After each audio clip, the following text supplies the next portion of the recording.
What is up everyone? Welcome back to our channel. Today let me show you how you can remove green screen using Premiere Pro. Let's start by opening your Adobe Premiere Pro. From here, open your project. So I have these two videos ready. I have my background video and the video with a green screen, which is actually my subject. Let's click all the videos here and drop it here. So as you can see, they are aligned.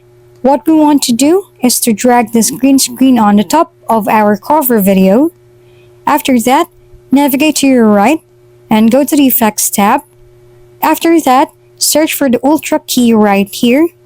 Click the Ultra key tool and let's drop it on our green screen video. On the top, you can see this editing tools. Just click this eyedropper tool and select the green part of your screen. It will automatically remove the green screen on your video. If we've been helpful, kindly give us a thumbs up and don't forget to hit the subscribe and bell button for more contents. For any questions and suggestions, comment down below.